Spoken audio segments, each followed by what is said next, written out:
Memoirs of a Helldiver, Part 1. Grand Errant. Even saying the name now sends a chill down my spine. It wasn't a planet in the way most people think of planets. It was a death sentence, wrapped in false promises and bad intel. The hive was burning that day. Green flames reached up to the sky like the claws of some ancient vengeful god. I stood there, rifle in hand, watching the fire consume everything. Around me, the chaos raged on. Screams, gunfire, explosions, each sound blending into the next until it was nothing more than static in my ears. Billy's voice crackled in over the comms. Grimickles, when this is all over, drinks are on me. Assuming these bugs haven't turned every brewery on Grand Errant into rubble.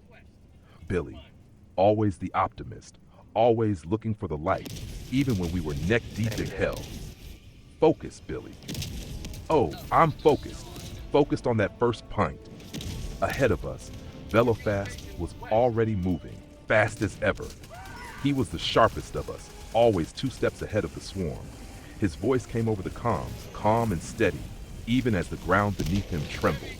Velofast, Grimickles. Uplink is 200 meters ahead. New swarm incoming from the west. I'll slow them down, but you better move fast. Stick to the plan, Velofast. Behind me, CR-24 was at the console, cursing under his breath. Sparks flew as he worked, trying to bring the uplink online. This system's a nightmare. I need more time. We don't have time, Shkucker. Billy, keep them off him. Velofast, hold the west flank. I'll take the front.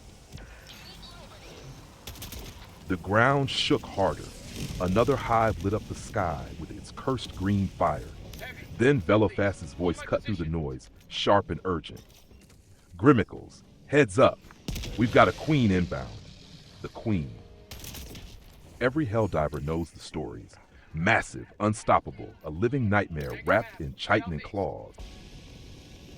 A roar split the air as it came into view, towering over the battlefield, its claws gleaming in the eerie light of its burning hive.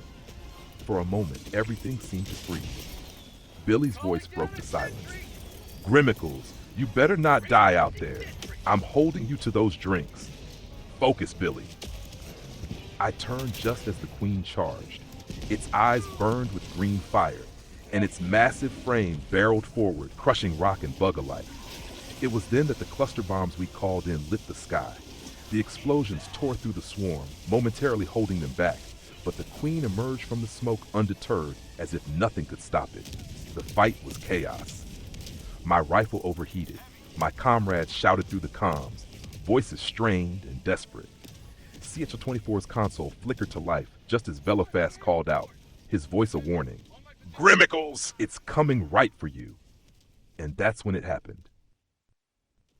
It's been years since Grand Errant, years since the hive burned, since we barely made it out alive, or what was left of us.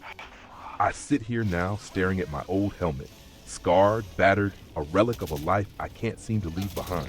Sometimes when it rains, I hear them again.